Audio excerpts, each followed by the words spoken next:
ಇನ್ನು ಮುಂದೆ ನಿಮ್ಮ ನೆಚ್ಚಿನ ಧಾರಾವಾಹಿಗಳ ಫುಲ್ ಎಪಿಸೋಡ್ಗಳು ಸನ್ ನೆಕ್ಸ್ಟ್ ಆಪ್ನಲ್ಲಿ ಮಾತ್ರ. ಎಲ್ಲಾ ಸಮಸ್ಯೆಗೂ ಒಂದ್ ಸುಖಾಂತ್ಯ ಇದ್ದೇ ಇರುತ್ತೆ. ಪಾಪ ನೀನ್ ಯಾರಿಗೇನ್ ಅನ್ಯಾಯ ಮಾಡಿದ್ಯಾ ಅಲ್ವಾ? ಆ ದೇವ್ರಿಗೂ ನಿನ್ಗೆ ಕೆಟ್ಟದ್ ಮಾಡ್ಬೇಕು ಅಂತ ಅನ್ಸಲ್ಲಮ್ಮ. ಏನೋ ಪರೀಕ್ಷೆ ಮಾಡ್ತಾ ಇರ್ಬೋದು ಅಷ್ಟೇ ಅನ್ಸುತ್ತೆ. ನೀನೇನು ಯೋಚನೆ ಮಾಡ್ಬೇಡ, ಜ್ಯೂಸ್ ಕುಡಿಯಮ್ಮ.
ಶಿವಗಾಮಿ,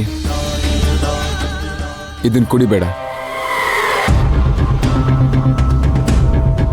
ಯಾಕೆ ಕುಡಿಬಾರ್ದು? ಯಾರು ರೋಡಲ್ಲಿ ಹೋಗೋರು ಈ ಜ್ಯೂಸ್ನ ಕೊಟ್ಟಿದ್ದಿದ್ರೆ ನಾನು ತಡಿತಾ ಇರಲಿಲ್ಲ. ಆದ್ರೆ ಇದನ್ ಕೊಡ್ತಿರೋರು ನಮ್ಮನೆಯವರು, ಹೇಳಲೇಬೇಕಾಯ್ತು.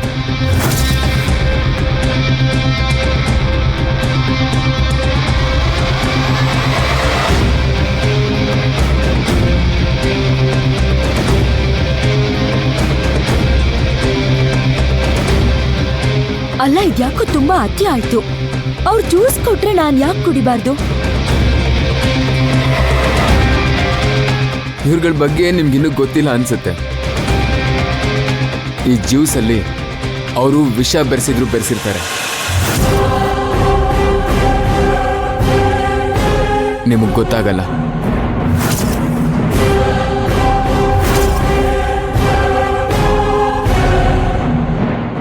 ಏನ್ ಮಾತಾಡ್ತಿದ್ಯಾ ಅಶೋಕ? ನಾನ್ ನಿಮ್ಮಮ್ಮ ಕಣೋ, ನಾನು ಹಾಗೆ ಮಾಡ್ತೀನ? ಅದ್ರಲ್ಲೂ ನನ್ನ ಸೊಸೆಗೆ ನಾನು ವಿಷ ಹಾಕ್ಕೊಡ್ತೀನ? ಅಮ್ಮ ಅಂತಲ್ಲ, ನಿನ್ನ ಒಬ್ಳು ಮನುಷ್ಯಳು ಅಂತನೂ ಪರಿಗಣಿಸಕ್ಕಾಗಲ್ಲ. ಅಮ್ಮ ಅನ್ನೋದು ದೂರದ ಮಾತು.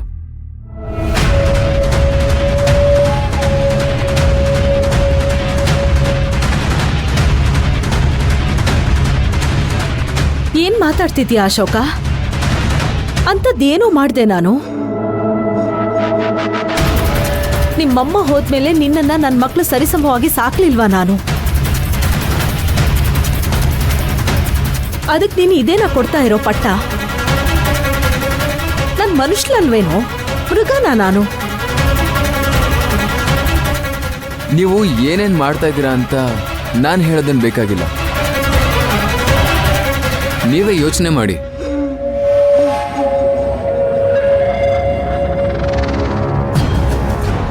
ಚಿಕ್ಕಮ್ಮ, ನನಗೆ ಎಲ್ಲ ಗೊತ್ತು. ನೀವು ಏನೇನು ಮಾಡ್ತಾ ಇದ್ದೀರಾ. ನಮ್ಮಿಬ್ರನ್ನ ದೂರ ಮಾಡೋದಕ್ಕೆ ನೀವು ಯಾರ್ಯಾರ ಜೊತೆ ಸೇರ್ಕೊಂಡು ಏನು ಸಂಚು ಮಾಡ್ತಾ ಇದ್ದೀರಾ ಎಲ್ಲ ಗೊತ್ತು.